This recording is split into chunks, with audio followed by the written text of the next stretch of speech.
We would like to hope that the present series will advance two useful purposes. One is to contribute something to our historical and philosophical orientation in relation to ancient man, and the second, to unfold a more or less comprehensive method for approaching highly controversial issues.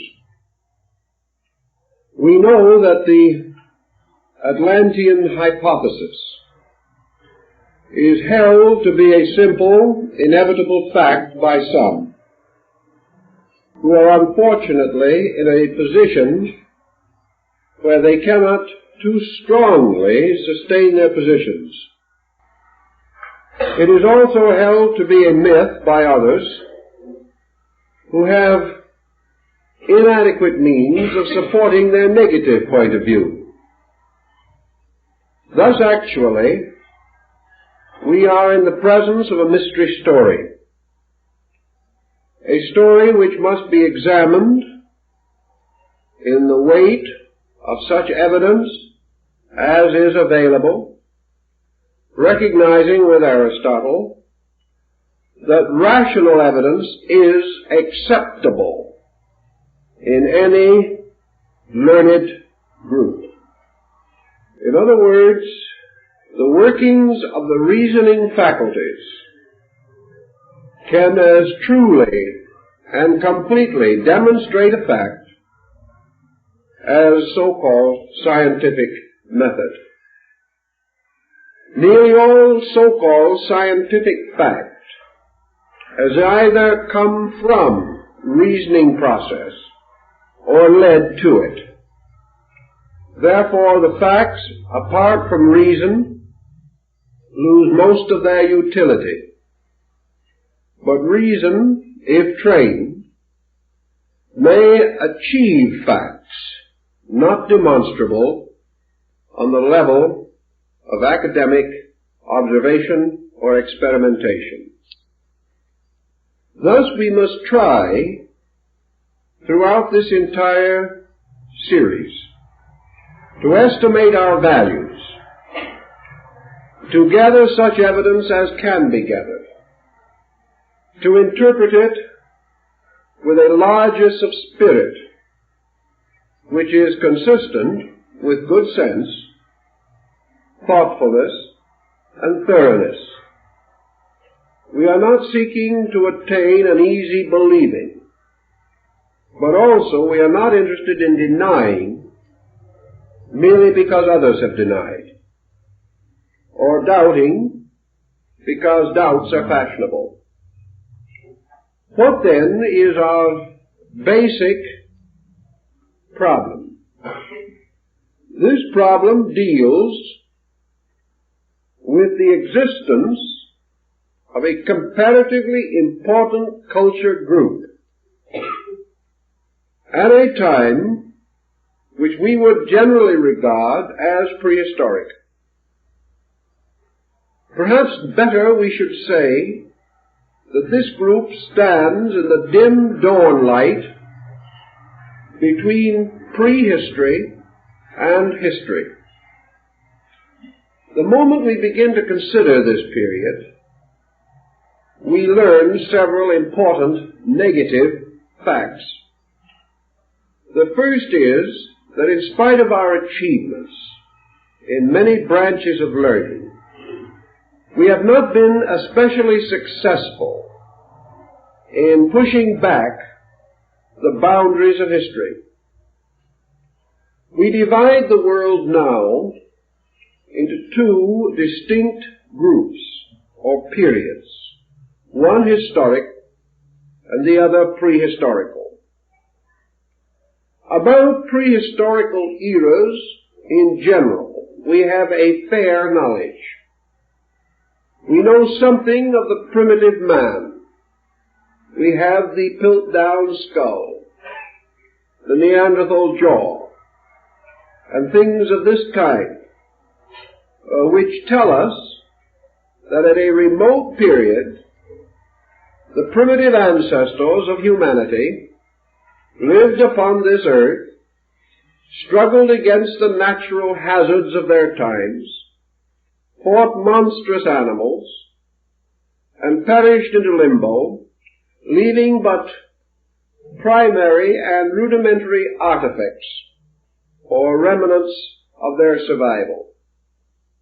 By geology, we come to some knowledge, and by the further aid of ethnology and anthropology, we have a picture of the remote world. We also have a fair picture of the modern world, from the rise of the civilizations of Egypt and those which flourished in the valley of the Euphrates down to the present time. It is this strange, shadowy interval between the prehistoric world and the historical world that we know that gives us the most baffling problem. We are unable to trace the emergence of civilized man as we know him. We are also confronted with a curious circumstance that historical research sustains, namely that for the most part, history is the continuing record of the collapse of systems, of cultures, the decay of peoples, the decline of nations, the disintegration of empires. History is almost an unbroken record of things dying, fading away, falling into neglect and oblivion. Thus, our history of races is a history of decline and fall. Scattered around the earth are the prehistoric records and remnants of peoples called the old people. These peoples we have neither any clear way of envisioning, nor can we adequately reconstruct their mode of life. For the most part, the records and remains of these people are to be found in stone, carving, or monument. To such we must add the usual accumulation of the ancient rubbish pile, broken pots, ancient decorations, primitive implements, and equally primitive ornamentations. Yet as we look around through these early shadowy remnants of things, we see flashes of considerable cultural insight. We do not know where this insight came from, but we observe a strange conglomeration of things extremely primitive and flashes of high genius.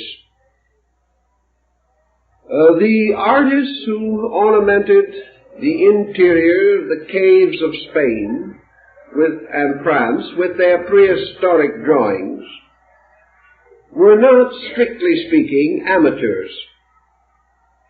Today modern art is seeking to capture the vitality expressed in these ancient prehistoric paintings. The masters of old architecture who have left the ruins of temples, shrines, cities, and monumental statues and memorials in various parts of the world were not strictly savages. They possessed an unusual ingenuity. They also revealed considerable mathematical, astronomical, scientific skill. Who were they? Where did they come from, and where did they go? One would think that persons specializing in these fields would be so intrigued by this riddle, that they would be impelled to examine it, to give it greater consideration. This might well have been the case had it not been the scientific world rapidly developed a mass hypothesis, a grand strategy, and was content to permit supposedly or obviously irreconcilable factors to remain comparatively unconsidered. It was much easier to ignore certain evidence than to change the grand concept which would not include it in a satisfactory manner. I think the problem in Mexico is indicative of the general train of thought. Down in the civilizations that extend from central Mexico practically to Peru, there are several schools of archaeology that have been hard at work for many years. These schools can be roughly divided into three groups of thinkers. We will call them the American, the German, and the Mexican. These three schools represent three degrees of caution.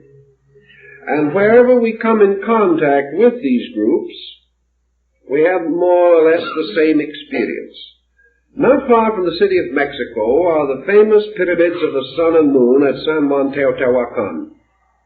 These pyramids, which most of you have seen at least reproduced in pictures, are monumental structures, obviously planned, well executed by a highly intelligent group of artisans and architects. So we can assume that we meet three of these archaeologists standing at the foot of the Pyramid of the Sun. We turn to the American archaeologist and we say, when were these pyramids built? And if he is a forthright man, he will say, probably, we really do not know. But you must certainly have some opinion on the matter. Oh yes, we have that. Where facts are few, opinions are numerous. Well, when do you think they were built? Well, I would think, says the American archaeologist, that they were probably built about the 12th century A.D. Perhaps the 10th.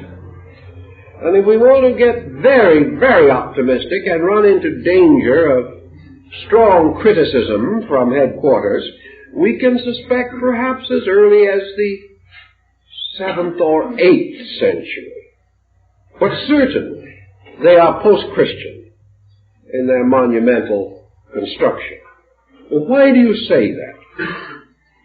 Well, we say it because it was not until the rise of the Tarascan peoples and other groups in the Great Plateau of Mexico, until they had reached a certain culture level, they could not have produced these monuments. They have to be recent. So you then turn to the Mexican archaeologist and you say, what is your opinion? And he will say, well, we do not really know either. But from our researching and from our thought, we suspect that these monuments are older than the American school believes. We would like to suspect that these monuments might go back 1,000, maybe 2,000 years before the Christian era, and that they were built by peoples who preceded the historical group in the Valley of Mexico. This assumes, of course, the existence of a pre-Aztec culture in this area. And according to the German viewpoint, the existence of such a culture is intimated in the remaining records of the Nahua peoples, for they distinctly seem to imply that these monuments were ancient at the time when they first reached the great plateau of Mexico. So the German scientist is inclined to be a little more generous. Then you turn to the Mexican scientist, who actually is in a strange way in the best condition and position to understand the achievements of his own people. He has had his ear to the ground for a long time, is well aware of the legendary and lore that are definitely parts of the descent of our records in this region. And with a typical Mexican shrug of the shoulders, he will say, "We do not know when they were built, senor. It is our opinion that perhaps they were built 8,000 years ago, 10,000 years ago. But we are convinced that they are far more ancient than has been suspected. And that the only reason why the present fashion is to insist that they are recent is because our whole concept of culture is based upon the concept that man's more recent state indicates a superior attainment.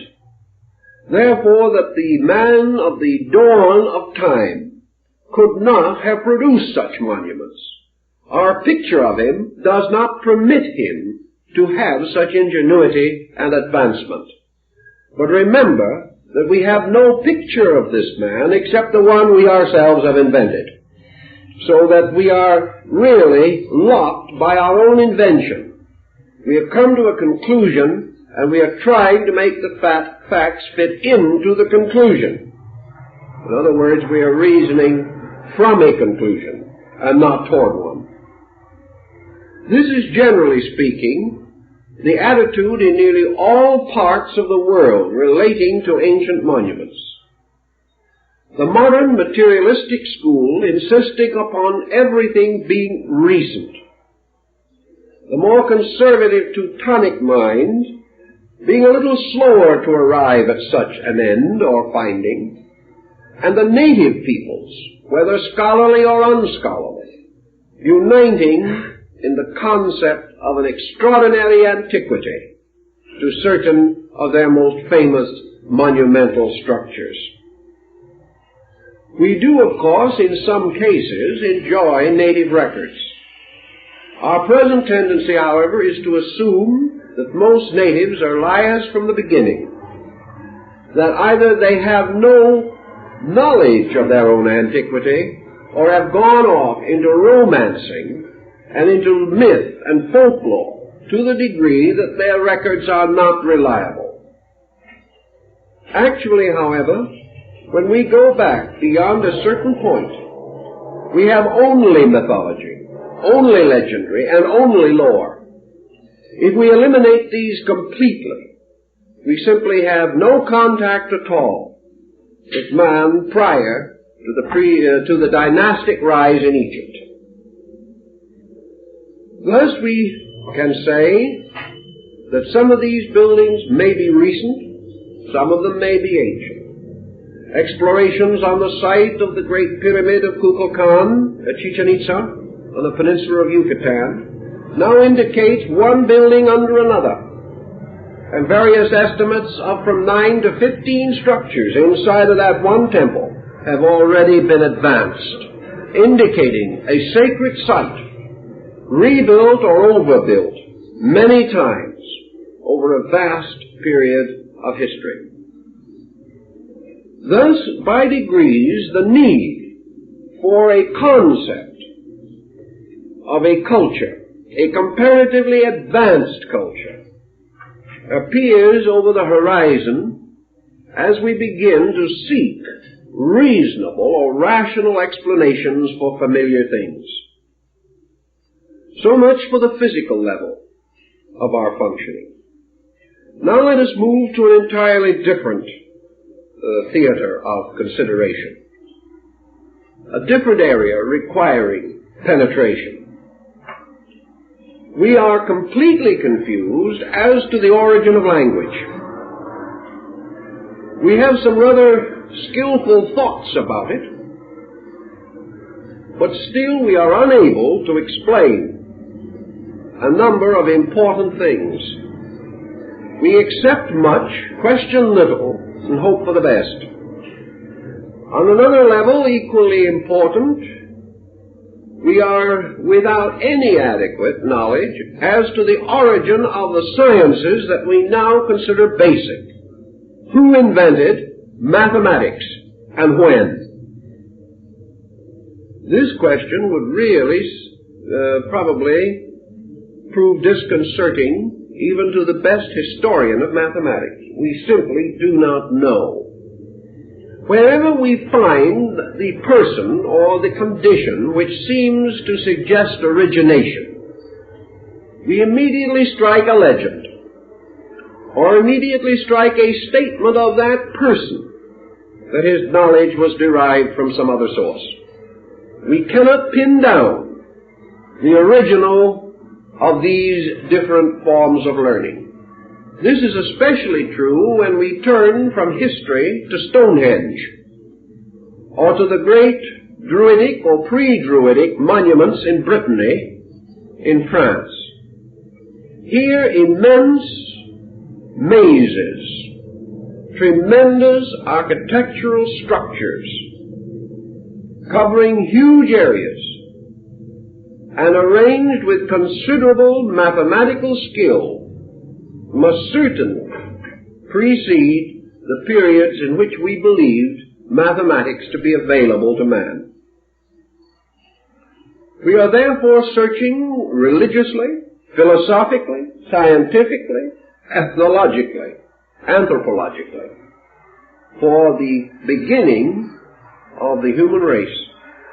Not its physical beginning, merely as creature, but the beginning of its ascent from savagery or a primitive state to the levels or to the platforms which can come within investigation by available instruments. Where, then, can we turn? Probably the only way we can turn is that in which most have turned, who have sought to penetrate the almost intentional wall of oblivion that has been built up by opinion, attitude, and prejudice between us and the origin of our own culture. Men like Baron de Prorock, seeking vestiges of ancient foundations off the coast of Europe. Men like Leo Frobenius, seeking the solution of the mystery of Africa. These men instinctively associate their problem with a prehistorical empire, or a prehistorical diffusion of high culture, and have found it convenient to accept the general term Atlantean to suggest that culture in the light of the celebrated account left by Plato. So let us think for a moment about Plato's record, as we are to deal first, in our first evening, with the Greek-Egyptian foundation of the Atlantic fable. We have every reason to believe that the discussion of the Atlantic island contained in the writings of Plato arose from the maturity of his years and has been preserved for us in the collected works of one of the greatest minds and the most admired intellects that humanity has produced. It would be difficult indeed to assume that the author of the Statesman and the Republic, the man whose mind so accurately and astutely estimated nearly every social and human problem, could have merely been fictionalizing, or have been himself easily deceived by some legend or lore. The actual story of Atlantis, as recorded by Plato, came to him from one of his disciples, a young man descended from the old Athenian lawgiver Solon. Solon, who flourished about the 6th century BC, was one of the 7 wise men of Greece. And it is very important to realize at this time that Solon is not included among philosophers, nor is he considered a mystic. He is not regarded as a scientist, and he was certainly not a theologian. Solon was exactly what our modern semantic association with the word Solon would indicate. He was a statesman. As a statesman, he was bound to the political and physical problems of his country. His primary contribution to Athenian life was a solution to the problem of the mortgage stones, which were heaped up on the corners of land to indicate various easements and various financial liens upon the properties. As during the course of centuries these properties changed hands and were mortgaged and remortgaged, a situation of considerable complication arose. The heaps of mortgage stones became so large there was no land left to till. So Solon had to fight with the problem of the ancestral and historical indebtedness of the Greek peoples.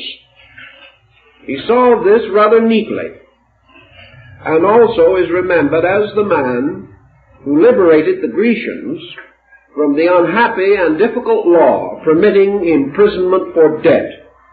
It was not until the Middle Ages in Europe that this law was revived, and we are happy to say that it is now gone. If it wasn't gone today, there'd be no one out of jail. Now, Solon visited Egypt because of the general respect of the Grecians for the political and diplomatic skill of the Egyptian rulers. Egypt was a theocracy, uniting in the person of the pharaoh both priest and king. Egypt was also deeply versed in ancient laws and had a very skillfully developed system of legislation and jurisprudence. Solon went there, not in order to discover lost continents, but to find out some way to remove the mortgage stones. It was during this trip that the priests of Sais communicated to him the legend of the lost Atlantis. Solon was profoundly affected by the story, which he undoubtedly received as an historical fact. He was shown a pillar of mysterious metal, which was said by these priests to have been erected prior to the destruction of Atlantis, and to have carved upon its face in hieroglyphics the story of the great catastrophe. Solon, hastening back to Greece, became involved in the proper administration of his statecraft problems. Being a man of advanced years, he tells us that he was unable to advance and philosophize the story of Atlantis. He therefore left it as he had received it, in record only, passing it on to his descendants. And one of these descendants finally brought it to the attention of Plato. The record has also some dating. Solon, as we say, flourished about 600 BC. And according to the ancient story, the Atlantic invasion of the Greek states occurred about 9,000 years before the birth of Solon. This would put it somewhat in the neighborhood of 11,500 years ago. This kind of dating brings us into an arena of timing in which modern man has almost no records. a period in which, however, it is inconceivable to him that a great culture could have flourished. Remember, this culture was important in the terms of the Greeks and Egyptians. Therefore, we have every reason to assume that whatever this Atlantean culture was, it was not like ours, but if it had a parallel, would have been more like that of those ancient nations of 4,000, 5,000, or 6,000 years ago, with which we have some historical acquaintance.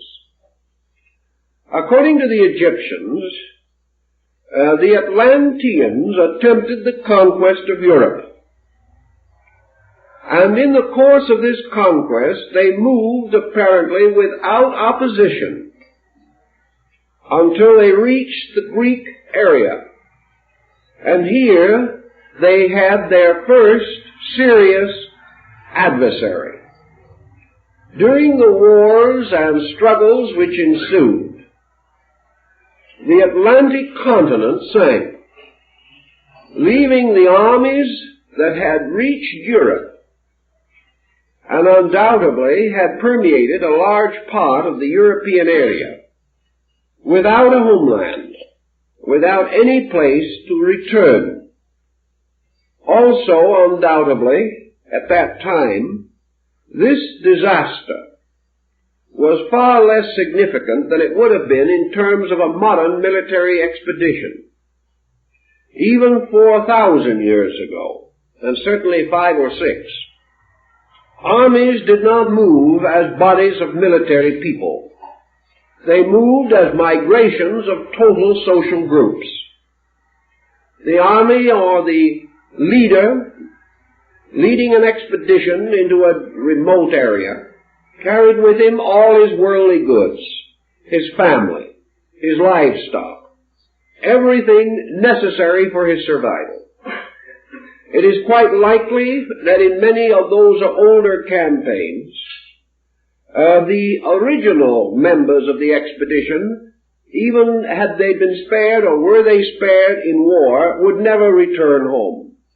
It would be their great-grandchildren who might return, if any, because there was almost no contact between these migrant armies and the land from which they originated.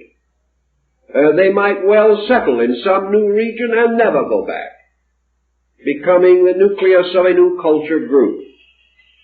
So it is not so likely that the Atlantean armies were gravely perturbed by the destruction of their homeland.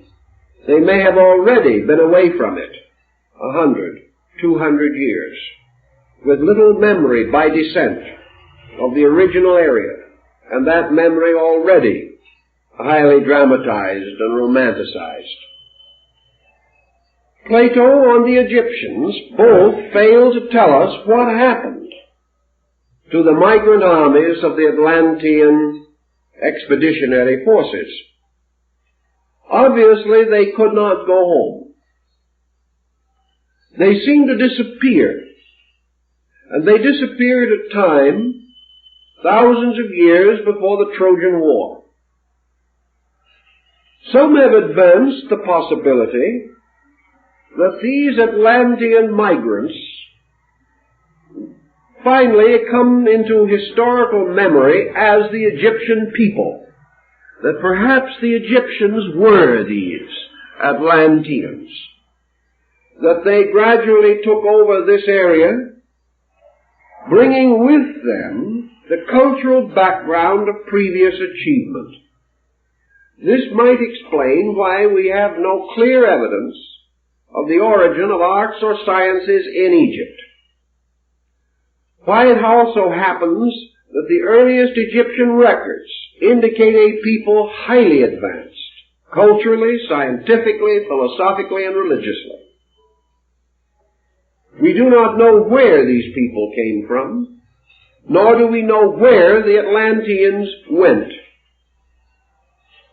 On the same ground, we have comparatively little knowledge of a primitive state of Europe.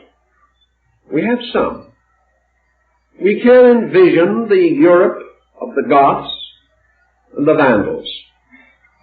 But far deeper than these records are the ancient cultural institutions of the Druids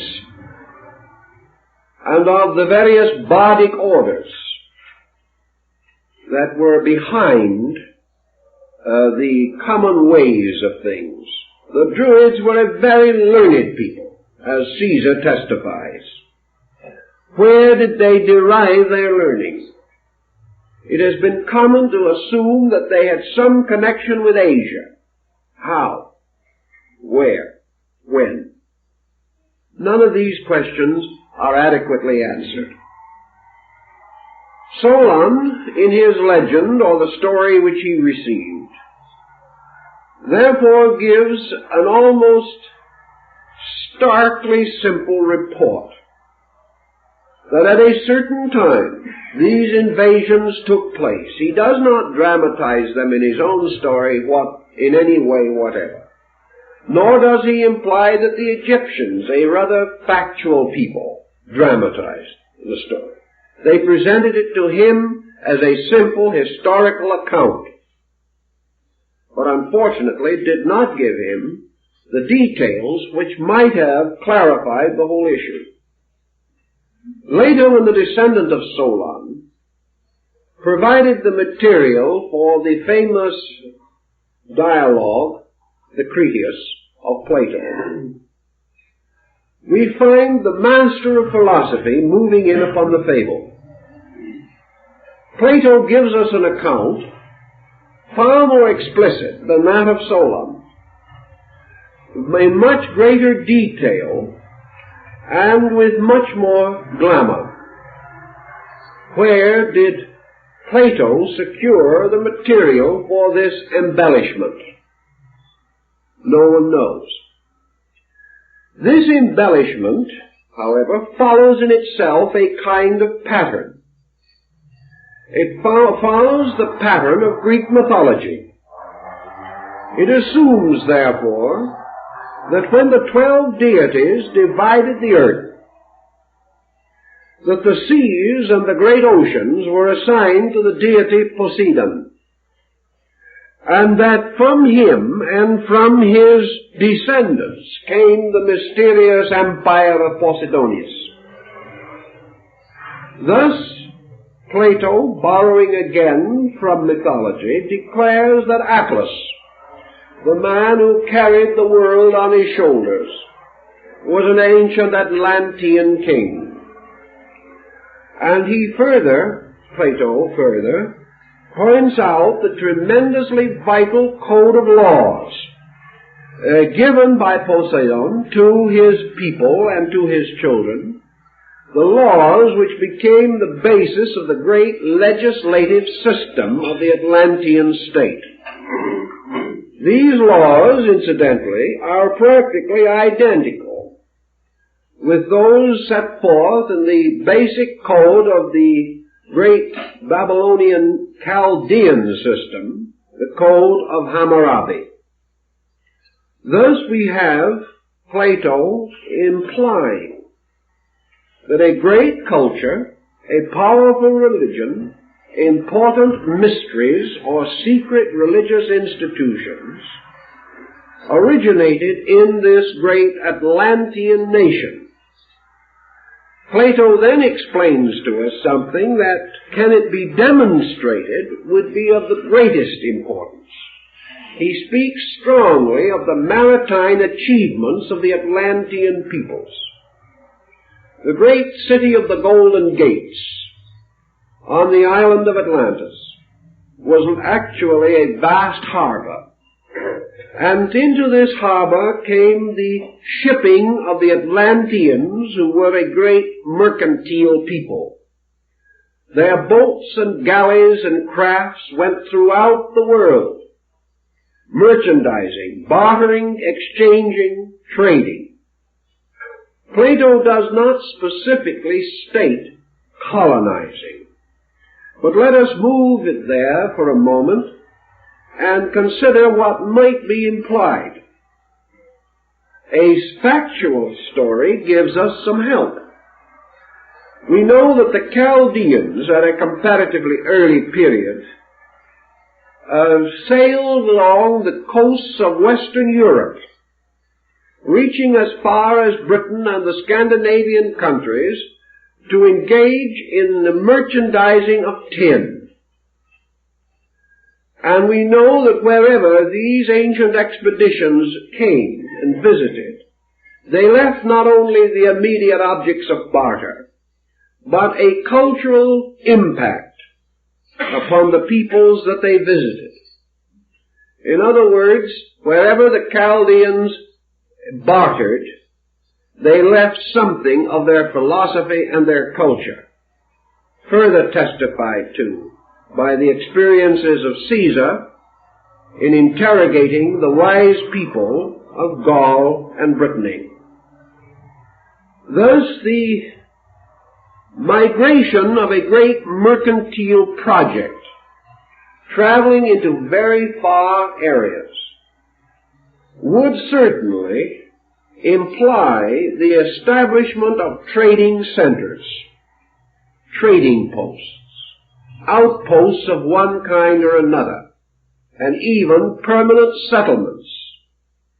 The trader is always the same, and along the routes of his journey he leaves indelible impressions of his vices, his virtues, and his achievements. This brings us to another important situation. Is Plato romancing?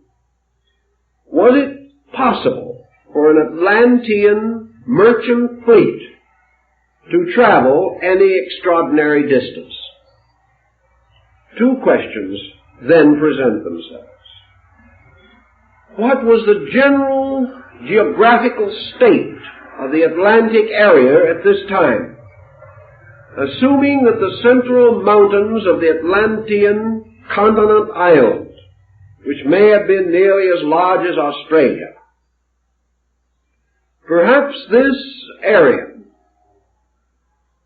was connected with islands or other smaller, unsubmerged, scattered fragments of land, so that contact between Europe and America, by means of this continent and islands, might not have been a great challenge to navigation. The Seminole Indians in Florida have record of a land bridge that once extended all the way from America to Europe. While we may want to think that the Seminoles are not the world's outstanding historians, and there is some ground for this opinion, on the other hand, the Seminoles, like most primitive people, have no reason to misrepresent. It is meaningless to them. There is nothing to be gained, no purpose whatever, because they are not solving any problem and they were in need of no hypothesis. They were only telling the story of their people. They were preserving the record of some migration of their own ancestors, which they regarded as worth preserving. Another point in this situation is, what would be the probabilities of navigation by primitive instruments such as old galleys, sailing boats, or even canoes? There are at the present time in the Polynesian islands huge canoes which have cruising range of over 2,000 miles. This, therefore, tells us that long journeys were not impossible. We know that these canoes are really, in skillful hands, far more practical, serviceable, and efficient than the tiny ships with which Columbus crossed the ocean. That the ancients had the possibility of ships equal to or better than those of Columbus, we have no reason to doubt. The Egyptians, during the dynasties of the Ptolemies, had a great galley of state in which they entertained distinguished guests, which had not only sails but 3 banks of oars 2 swimming pools, and a grove of live fruit trees on the deck. We are not informed as to just how seaworthy the ship was, but at the same time, the idea of large vessels certainly goes back much earlier than the rise of the Hamburg American line.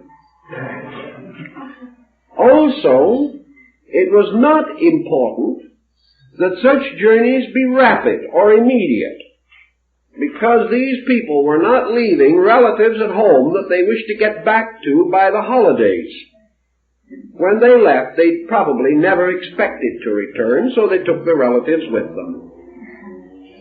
The Japanese are convinced that exploration from their shores, as early as the 12th century, reached by degrees as far south as Lima in Peru. And we know that on certain currents, it is very certain the Chinese reached the coast of California at least 600 BC. Therefore, empirically, we cannot say that a considerable mercantile could not have existed, especially if the distances to be traveled were greatly reduced by a large land area in the midst of what is now the ocean. Perhaps there was no area that would have required any unusual means of travel.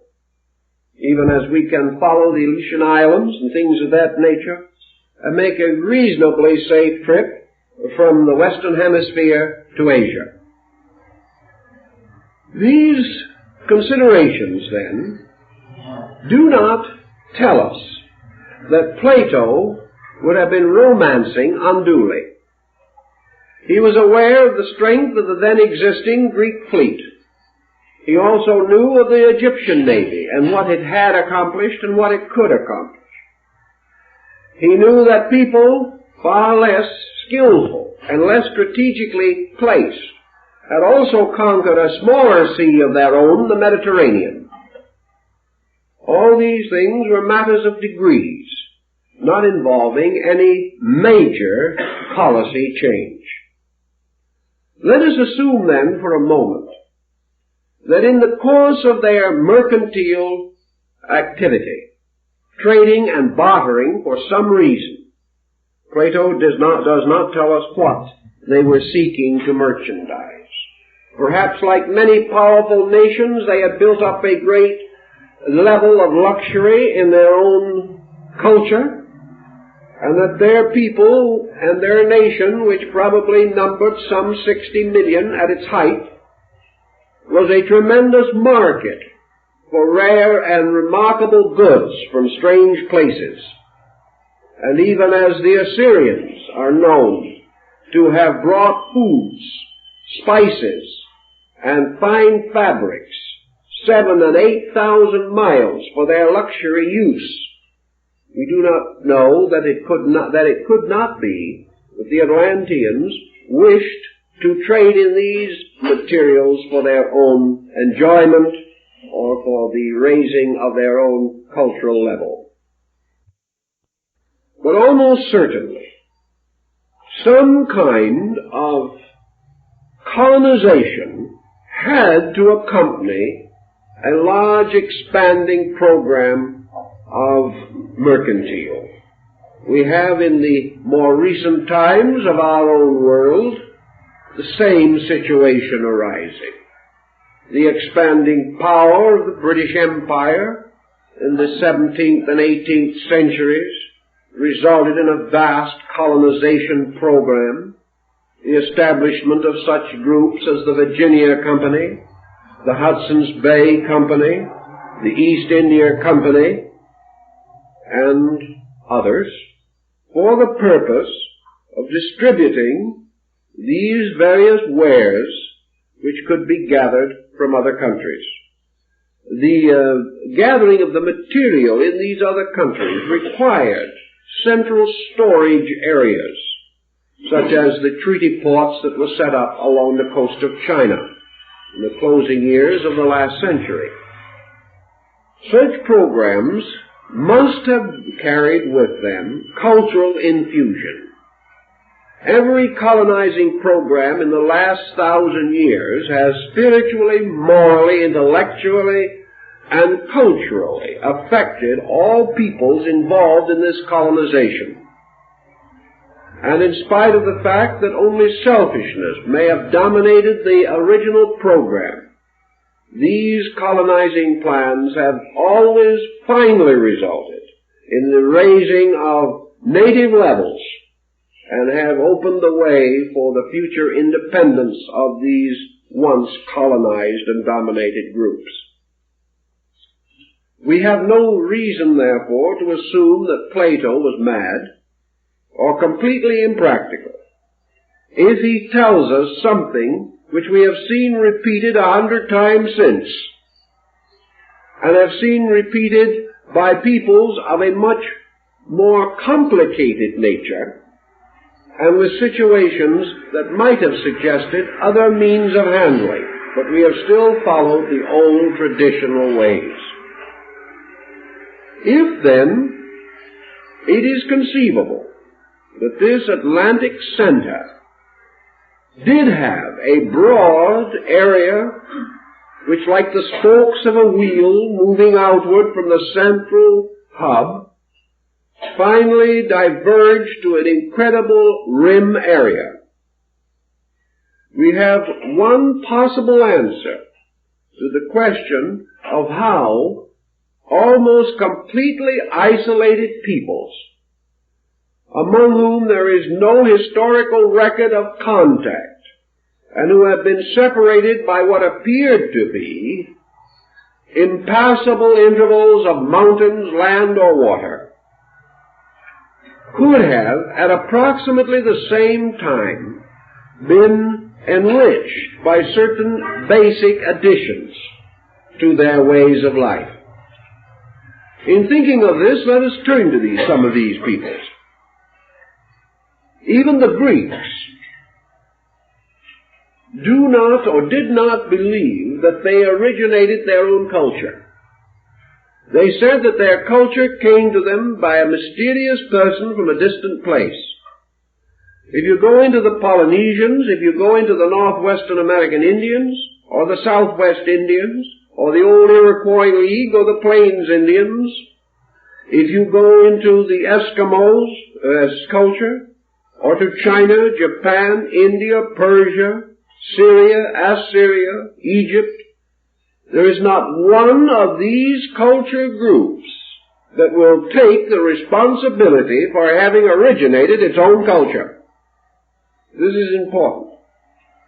While we have only myths to work with, that is true, every one of these groups of myths tell essentially the same origin story, that the peoples came from elsewhere, that they came with leaders who had led them from some previous location, that these leaders were responsible for the establishment of higher orders of culture in primitive areas.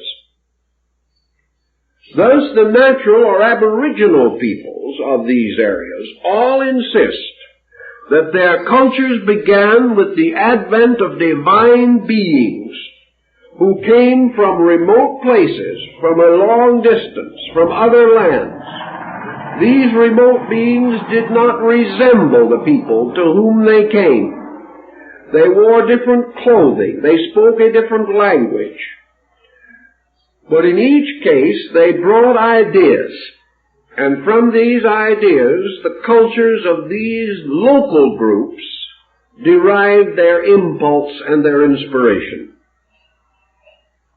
Now, when you find this scattered throughout the earth, and you find almost identical cultures developing around these myths, so that Max Muller, the great German Orientalist, was actually correct when he said that there was never a false religion unless a child is a false man, that all these people came to the same basic ideas, and that as cultures developed, they developed around identical institutions. The astronomy of India although we do not know where it came from, is not essentially different from the astronomy of Egypt, nor is it different from that of China, nor of that of Greece. And European astronomy is indebted to this entire background. Even in languages, identical words are to be found. Dr. Laplongeon, exploring both Egypt and the Western Hemisphere, made a list of hundreds of Maya words, he knew the language, which were identical with Egyptian words of same meaning. And also he made many drawings of glyphs, which show that the Egyptian words and glyphs for certain objects were identical with the words and glyphs assigned to them in the Western Hemisphere. The only answer to this is that there was a migration of ideas. And Plato's hypothesis seems to provide us with an adequate explanation for this migration of ideas. Furthermore, we find no evidence among other peoples of any mass migrational efforts. There is no other people known on the earth today in the mythology of which we find any clearly defined statement that that people was responsible for a powerful inflection of world culture. In other words, the Greeks do not say that they educated the Western Hemisphere. The Egyptians do not say that they ever had anything to do with China. India does not claim that it is responsible for Central American civilization. Nor can the Central American civilization, dear old Dr. Plongeon to the contrary, nevertheless, actually claim that it was responsible for the rise of Syria, Palestine, the Near East, and the emirs of Afghanistan. No existing people meets the need of the problem at hand, nor does any existing people claim to ever have fulfilled that need. And though their myths be many, this type of mythology is not to be found. But the mythology that someone else came to them is universally present. One of the difficulties, of course, that we confront in all of these situations is the comparatively recent rise of a trustworthy chronological system. We have a reasonable system in China by which we can push back dates 2,000 or 3,000 years before the Christian era, but after that we are dissipated in mythology again. We can integrate the concept of Egyptian dating perhaps 6,000 to 7,000 years. In India we are not quite so fortunate as far as chronological material is concerned. The Maya chronological system, which is perhaps one of the most perfect in the world, has only a comparatively recent history in the Western Hemisphere, and their own system of chronology implies definitely that it was set up elsewhere long before. But we do not have any trustworthy system of dating. We cannot raise the question, therefore, what were these people doing 10,000 years ago? We have no chronology to assist us to differentiate these periods. In fact, we could not spot them within several thousands of years. Thus we have only legendary. We have only the concept of the long, long ago. We are back to the most elusive of all dates, once upon a time, where every legend, fairy story, and fragment of folklore has its beginning.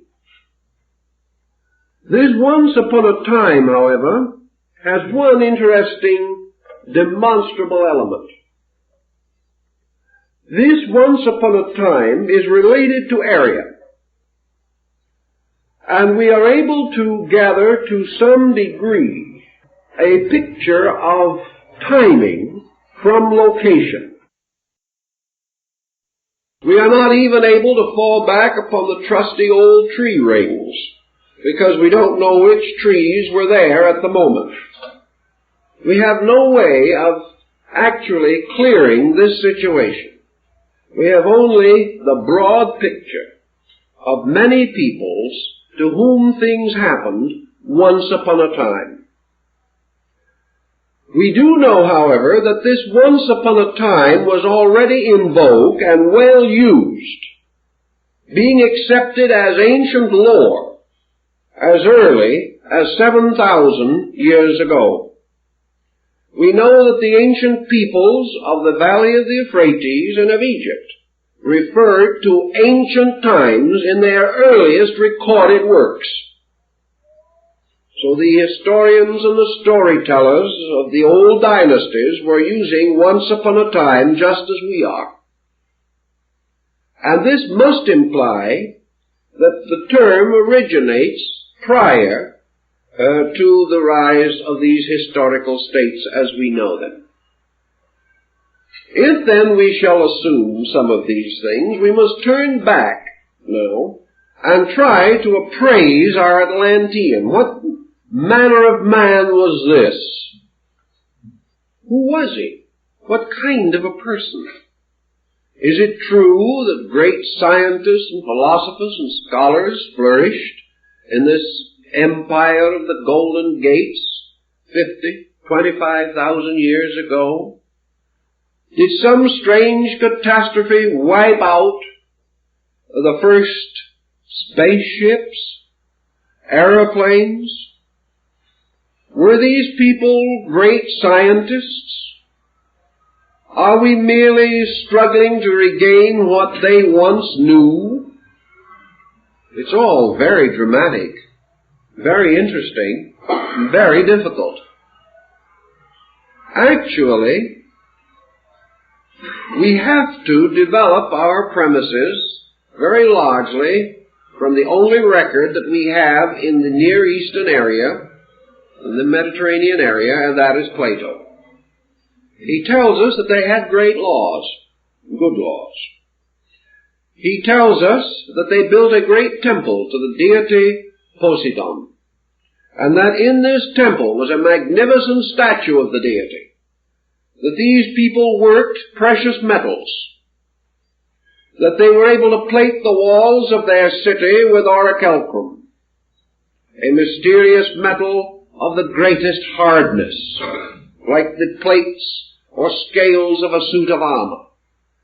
These people had armor, spears, bow and arrow, or at least some similar weapon.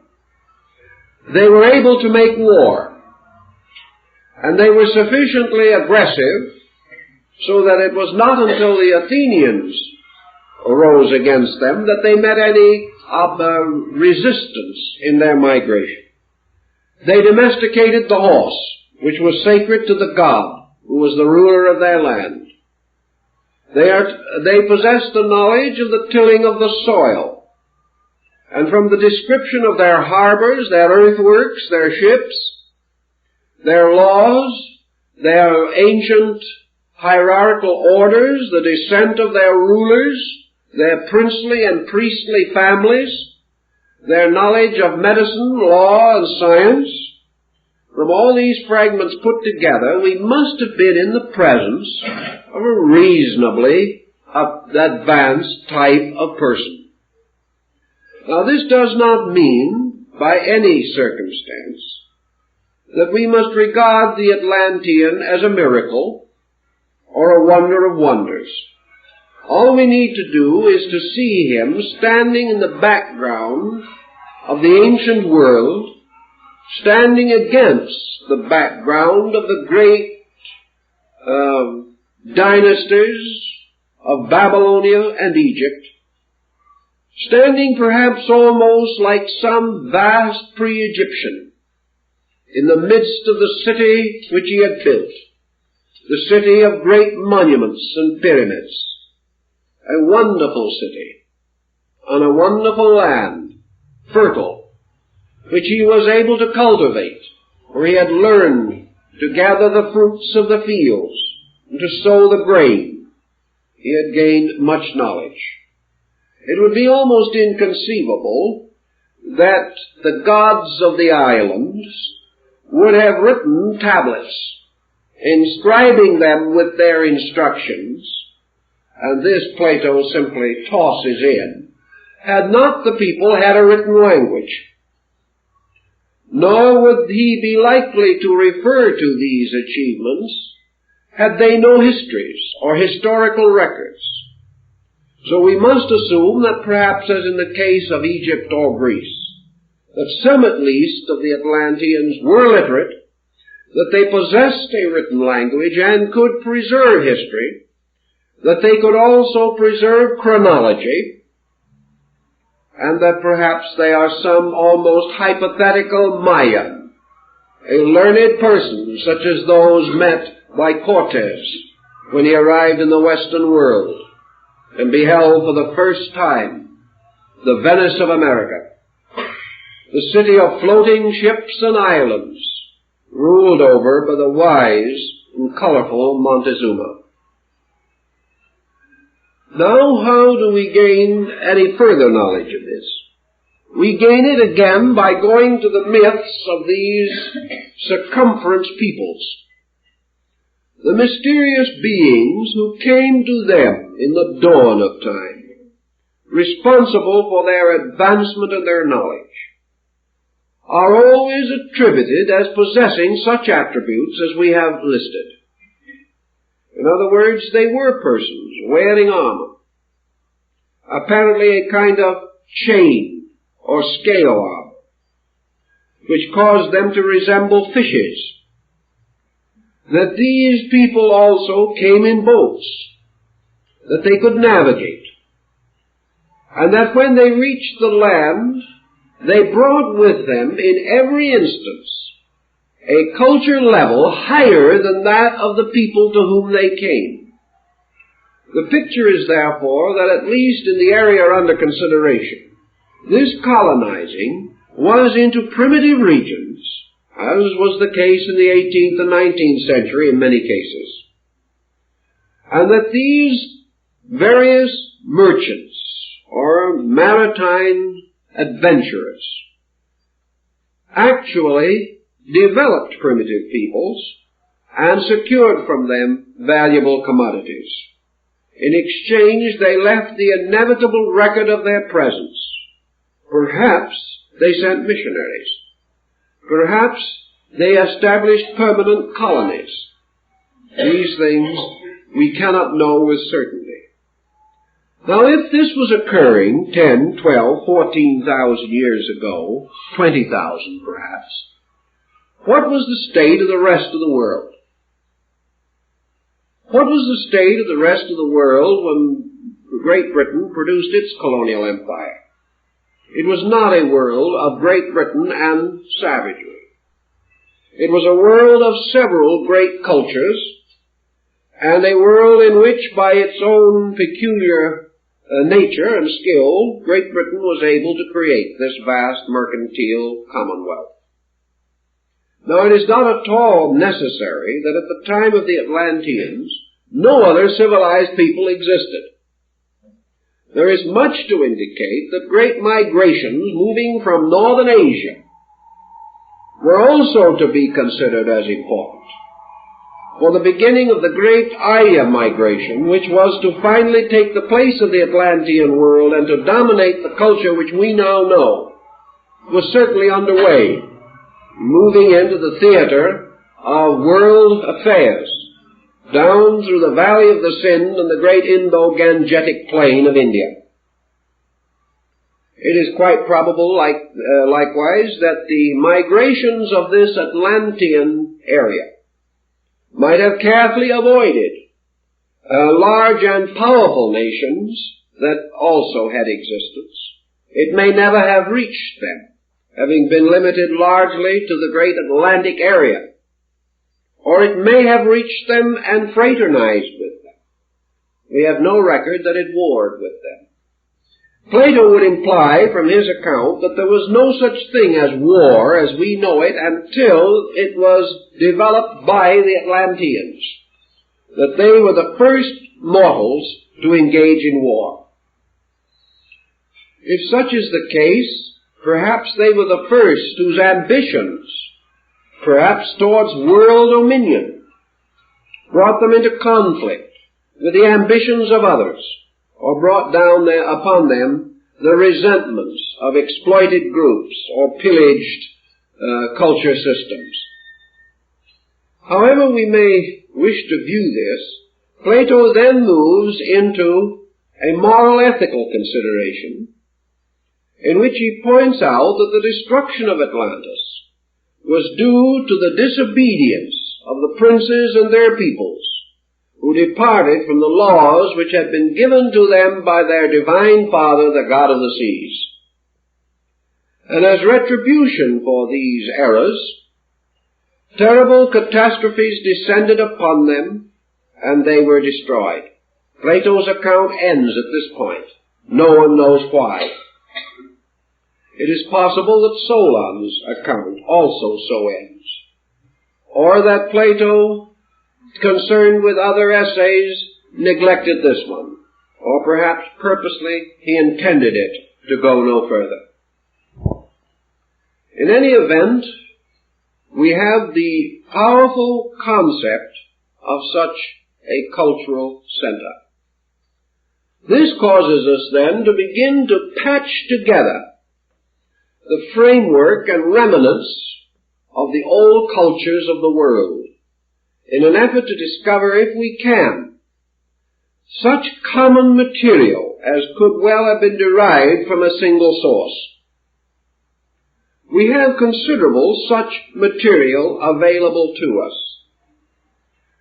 For example, one of the earliest accounts relating to this arriving out of the sea of the stranger on his ship or upon his raft of serpents is that related to Dagon, the Babylonian Chaldean culture hero. Dagon, or Oannes, the man who came out of the sea with the head of a human being and the body of a fish, might well represent our mysterious Atlantean merchant or navigator. That he came out of the sea means merely that he came over the horizon. That he was riding upon a dragon means only that he came upon a ship. The messengers of Montezuma thought that Cortez had arrived on a dragon and declared they had seen it from the shore. So we can pretty well consider what this means. Perhaps dragon carving on the bow of a boat. Perhaps merely the sail or the oars, resembling many legs, led a very primitive people to believe that a sea monster had risen before them. In any event, what was the first thing that this seaman taught to the people in the valley of the Euphrates? The first thing that he is said to have given them was good government. Good government meaning social organization. He taught them the importance of cooperation, of the building of tribal or national consciousness, of giving them community life, of having them settle to become the dwellers in towns and villages, to end their ancient wanderings. He also taught them to cook their food, which previously they had eaten raw. He taught them that it was not necessary merely to fish for their food with a bone hook. He taught them how to snare and capture animals. He taught them how to weave cloth. These are things that are particularly related to these cultured deities. To till the soil, to gather medicinal herbs, to treat various kinds of sickness, to organize a calendar for the historical and chronological preservation of their dates, and also a written language in which they could preserve records. Furthermore, he taught them to build the laws by laws of architecture, and in several cases he is accredited with having given them music. He is certainly associated with basic arts and sciences and crafts. And before the completion of his mysterious sojourn with them, he had given them the momentum, the impetus, to achieve to a new level of social greatness. Now, in several instances, we observe thinly veiled what may be the realistic answer to the problem. Namely, that this same man taught them to gather various plants, taught them to mine the earth, taught them to catch birds for beautiful plumage, and also to raise special fruits and harvests, leading to their prosperity. This implies that this visitor was setting up a proper situation for an exchange of goods. In other words, he was helping these people to develop skills, presumably with the idea that after they had produced this goods, he would take it and merchandise it for them. Furthermore, there is evidence that this stranger left artifacts behind him. He left things that had belonged to his people. These became sacred relics, regarded with the most profound veneration. As we begin to analyze this stranger who came from the sea, we almost inevitably come to the conclusion that he could not have been one but many. And this is again sustained by the records. For the records in Chaldea alone seem to point to at least 5 persons concealed under the identity of Dagon, or Oannes, the fishman. These persons visited the area at widely different periods, but had similar missions and identical contributions to make. And gradually, in prehistory, these personalities were either considered as one person with a phenomenal length of life, or as re-embodiments or returns of this one person on a religious level as avatars or re-embodiments. So we look this over with a rather critical thought in mind. We seem to observe a great deal of solid common sense. We have someone coming at that time to a people, establishing perhaps, as in the case in Mexico, where it is said Quetzalcoatl brought with him a retinue of persons of his own kind, and established a kind of court or community. In some instances, the emphasis is upon religious matters, but always it is upon advancement. And in every instance, the same second act takes place. The strangers departed in due course, usually having appointed a successor or someone from among the people to carry on the program that had been started. In each case, the strangers promised to return, and in no case did they return. This is, I think, also important. Always the strangers said he would come back. Always he warned the people to keep the rules and laws because he would come back and find out whether they had or not. Also, this stranger emphasized the need for honesty and for integrity and for dedication. And he warned the people not to abuse the knowledge which he had given them, stating that if they did abuse this knowledge, they would destroy themselves. So with fond-a-do's of one kind or another, this mythological ancestor this psychological forebear, vanished back into the sea again. He always went out for the same mysterious road of water by which he had come. His ship or his dragon seemed to vanish under the ocean, and he was never seen again. And his people waited for him, and they kept his rules, sometimes for centuries and thousands of years.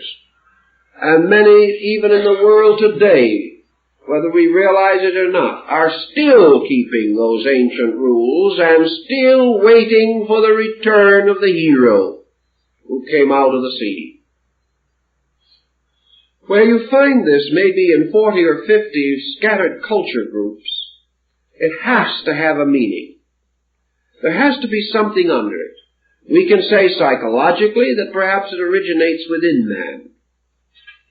This can be advanced and sustained with some logic. But it does not explain the lack of certain growth factors. These primitive people say and demonstrate by their later action, yesterday we were savages. Then this man came, and immediately we were no longer savages. Within 50 years, within 20 years, within 100 years at most, these primitive peoples began to record their history. They changed their grass huts into great buildings. Sciences, arts, and crafts burst into bloom. Here they are. Yesterday they were not. And they tell us that the reason why this change was so rapid was because this knowledge was given to them. It was not evolved the slow and difficult way requiring thousands of years of gradual cultivation. This was given to them as a kind of birthright, a heritage. And they took it upon themselves and in a very short time gained astonishing proficiency. Consider the modern situation. As a result of the entrance of higher culture groups into primitive areas, many backward areas of our earth have been completely transformed in 150 years. We know this is happening. And we know that within the next 50 years, many new states and nations that 200 years ago were savages will sit as civilized human beings at the tables of our conferences. Thus rapidly does this contact bring with it the change in the state of things. This may also explain why, under the tremendous impulse of this almost divine mystery, for with ancient peoples everything that cannot be understood is sacred, under the impulse of this hero and the legends rising around him, small groups of persons became the custodians of the deeper phases of his laws. The knowledge that he could not or would not wish to have forgotten was communicated to the old ones, the priests. They apparently were among his earliest converts, the local native wise men.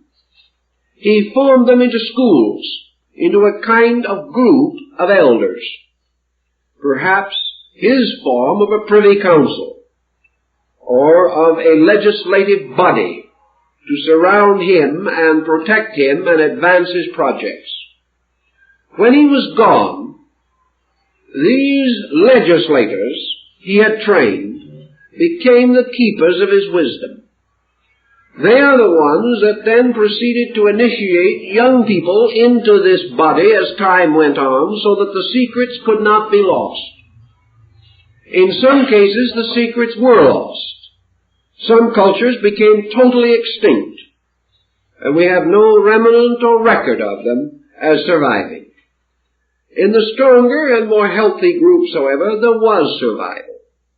And this survival means that in a reasonably short length of time, these peoples emerged almost simultaneously, or very closely allied in time sequences. and that suddenly the curtain of history rolls up, and we see history. And we see it coming into our understanding. But behind this history is nothing but secrets. Ancient institutions dedicated to the gods, to the sciences, to the arts, and to the religions. Each of these gods part of a strange order of beings. Now let us remind ourselves of one other thing, that even in the times of Plato and Thales and the other great Greek thinkers, there was a hypothesis strongly held that the gods had originally been mortals. Also, among the Egyptians, Plutarch tells us that the great gods of Egypt were antediluvian kings who had been deified after death. Now this has more or less disappeared from our thinking, but perhaps it also has a bearing upon this present consideration. We do not mean to imply that all religion rises merely from prehistoric history. We do mean to imply, however, that between man as a worshipping being, worshipping the great creative principles of life, and man in his present complicated theological structure, there is an interval of interpretation, of impersonation, of personification, by means of which hierarchies or pantheons of divinities have arisen in nearly all parts of the world. These divinities, in most instances, like the Olympian gods, the Aces of Scandinavia, or the great Egyptian gods of Philae and Luxor, these deities have their stories. They have their histories. They have legends about them. They have their persecutions and their problems, their fortunes and their misfortunes. They were sometimes victorious and sometimes defeated, and they were subject to most of the moods that mortals can understand.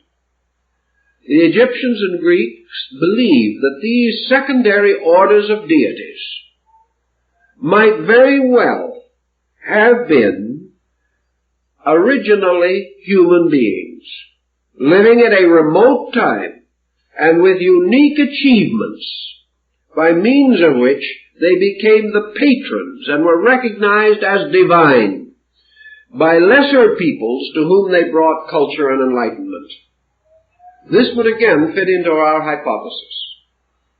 If, for example, there was a cultured people, a highly civilized people, that took some kind of a paternal interest in the then wandering nomadic tribes that are now the nations of the world,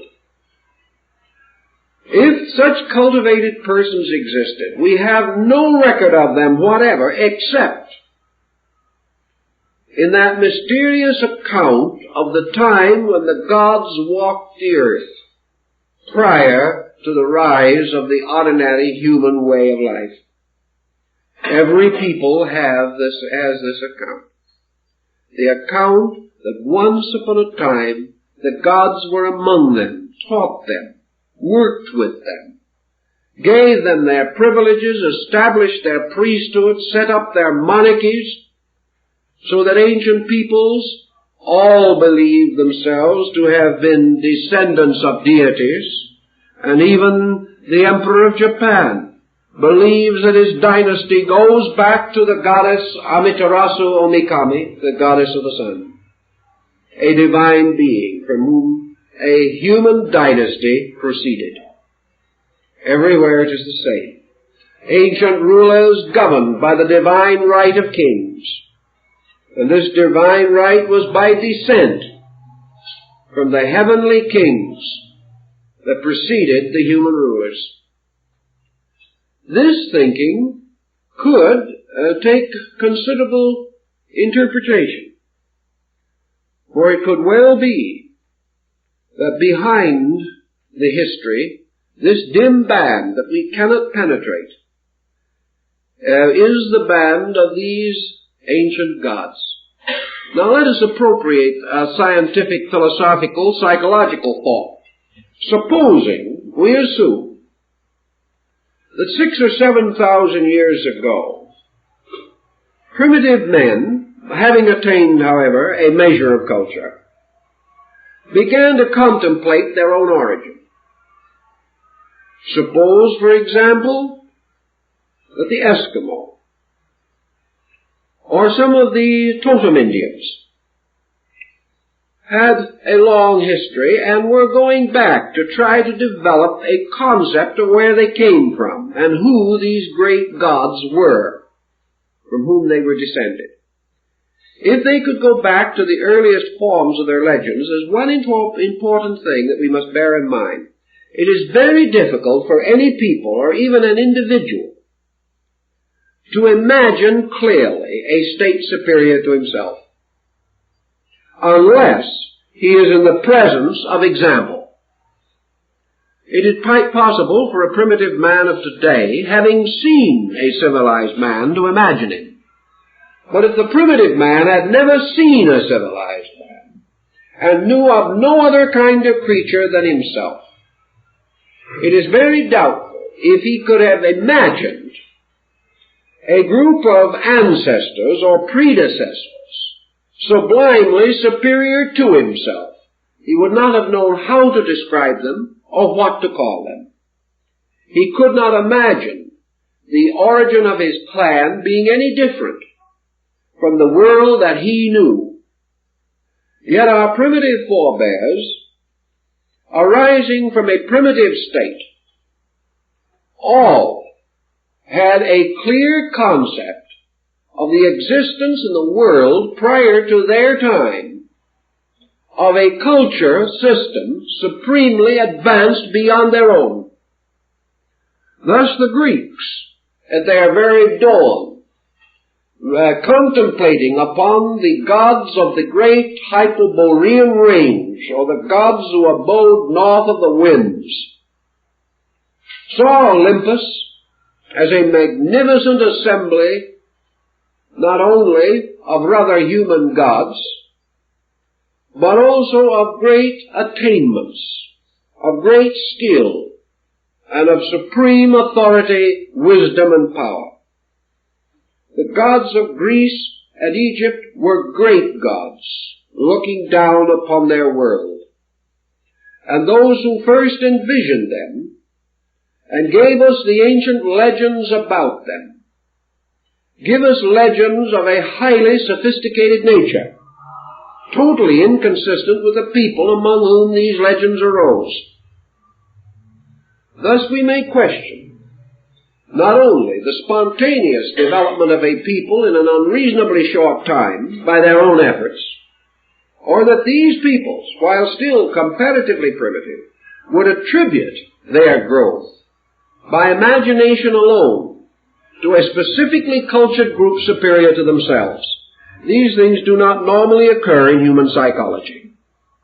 And if probably anything, our ancestor was more normal than we are, because he did not have the confused and complicated social structures that make life difficult for us. So here we are with a new group of elements to consider. Let us take one of these elements and trace it briefly.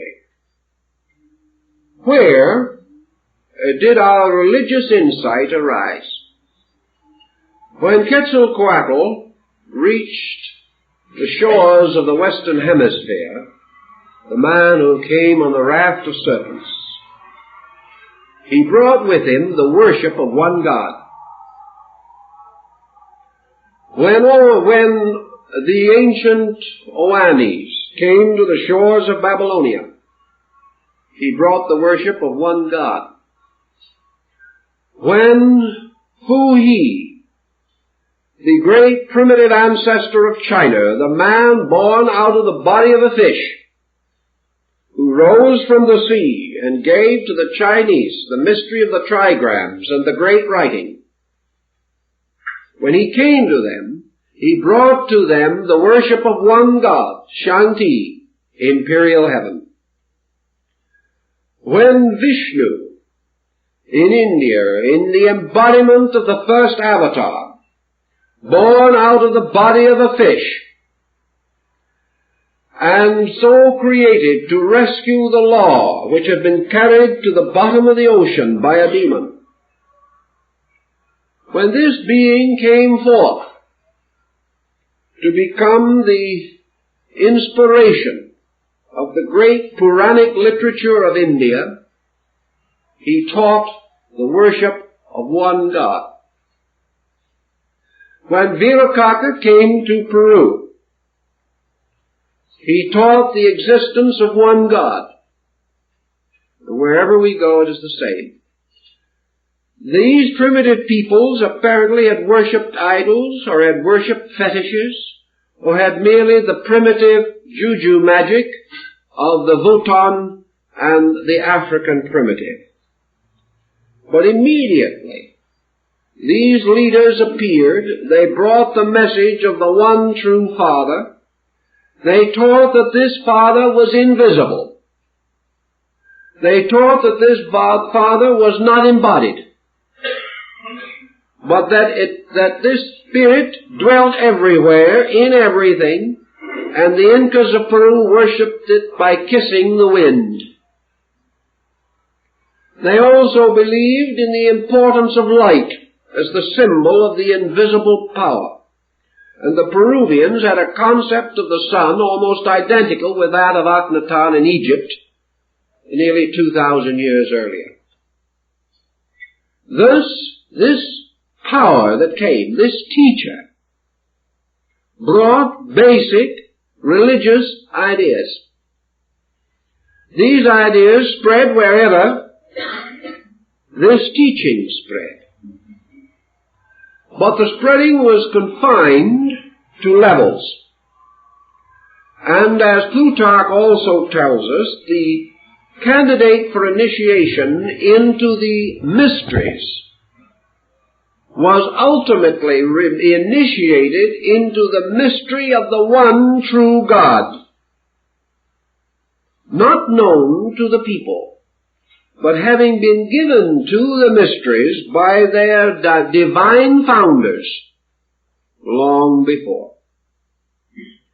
Is it any more difficult to assume that these divine founders represented an ancient culture level than it is to believe that these divine founders are to be understood as actual deities who took upon themselves bodies at their pleasures, wandered about the earth like Votan,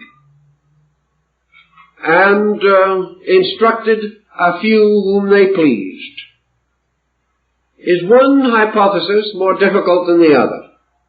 It seems to me that it is much more natural to assume that a man learns from his father, and that this father is his progenitor, his instructor, than it is that he learns from some invisible power that visits him remotely or occasionally according to some strange and unpredictable whim.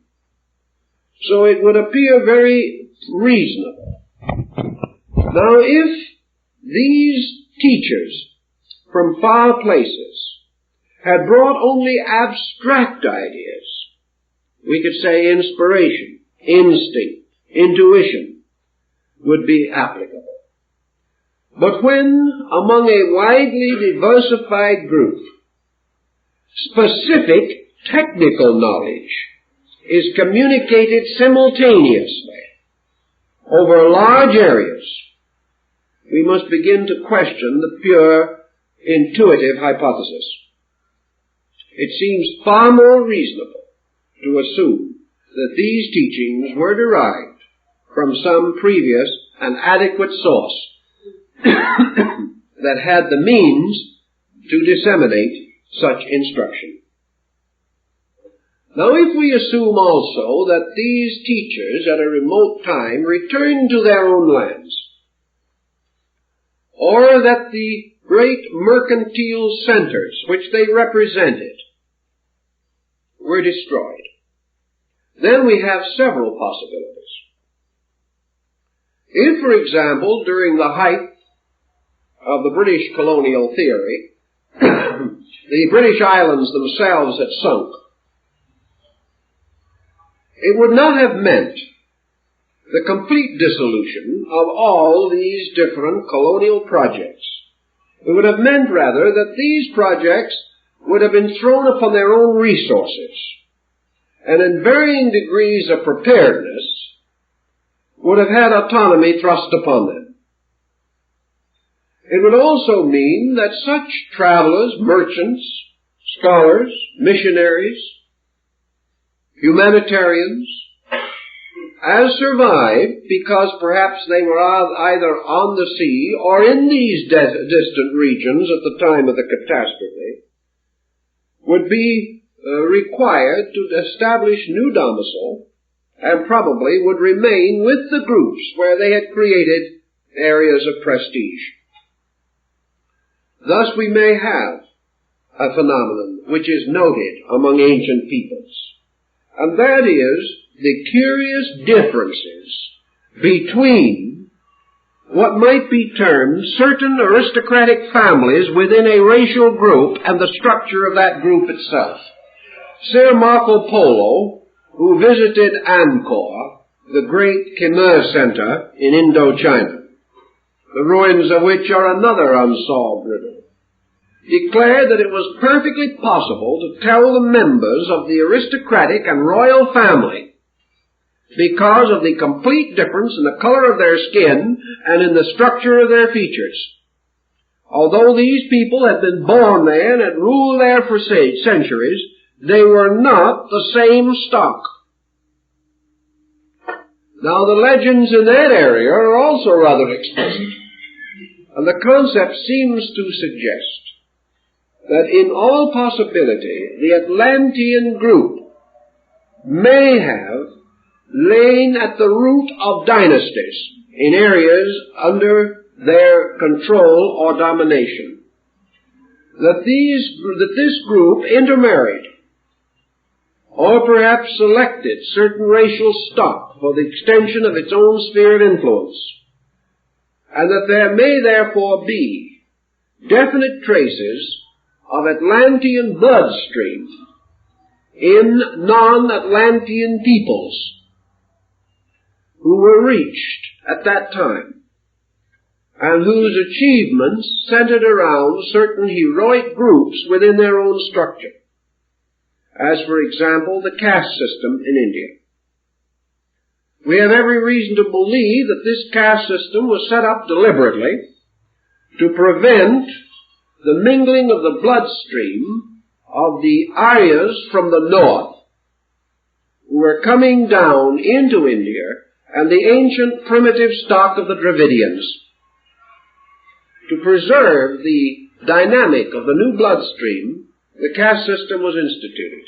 There are small caste systems on practically every island of the Polynesians. There are small caste systems in every tribe in Africa.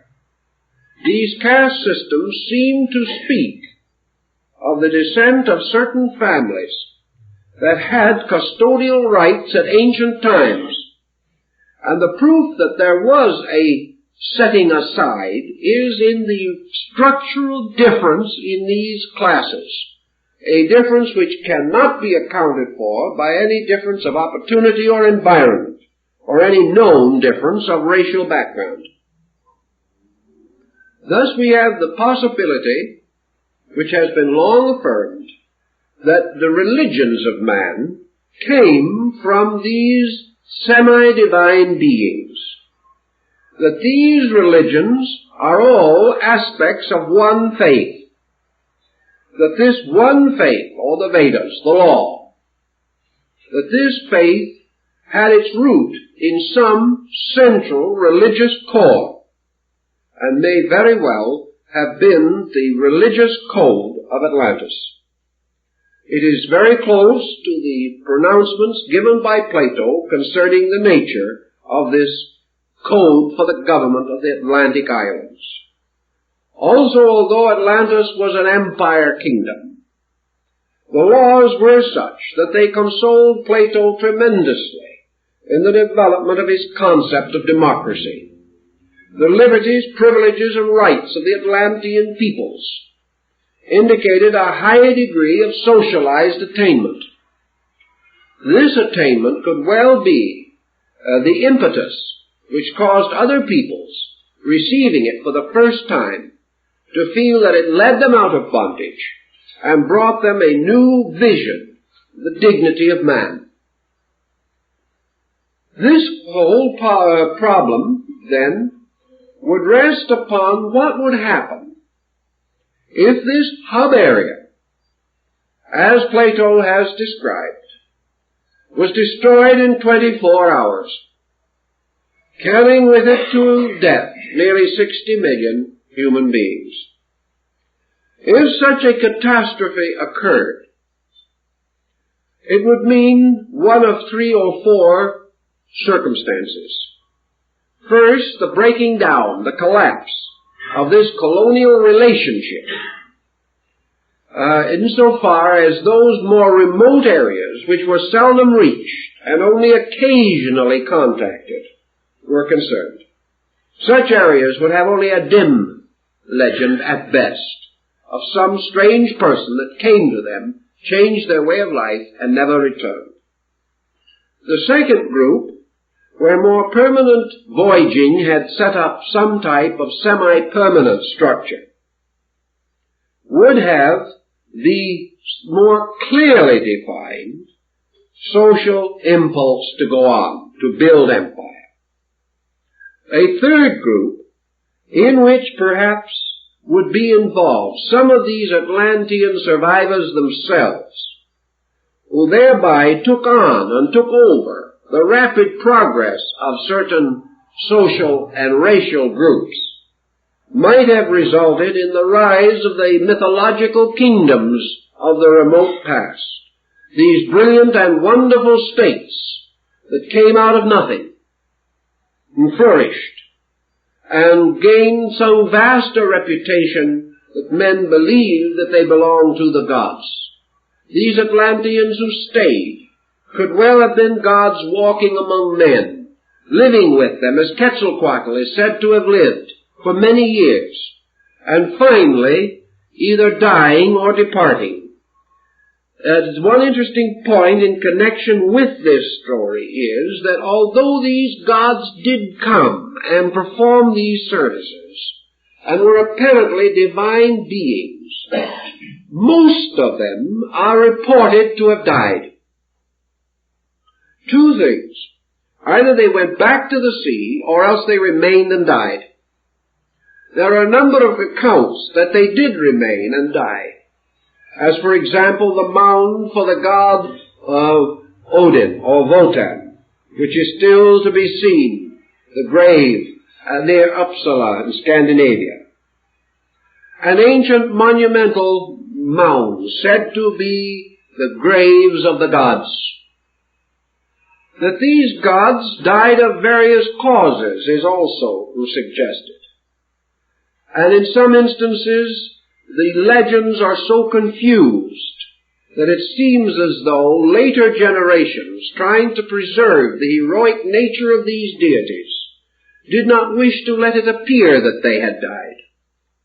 Yet Osiris died at the hand of his brother Typhon. The ancient gods and godlings, though greatly revered, were in a strange way mortal. And out of this mortality came this descent, this benediction by which a new generation of rulers came into existence. And among some tribes these were supposed to be the continuous re-embodiments of the same ruler, as in the case of the Dalai Lamas and Panchen Lamas of Tibet. Thus, many things fitting together fit into Plato's narrative. The problem of disobedience, which caused the destruction of Atlantis, might also very well play into our situation, because these peoples are regarded as the originators of war. And war certainly was among the earliest indoctrinations of mankind. That primitive warfare probably existed in the most primitive society, we do not doubt. But the great political development of warfare also emerges in the dawn of modern time, in the dawn of our historical period.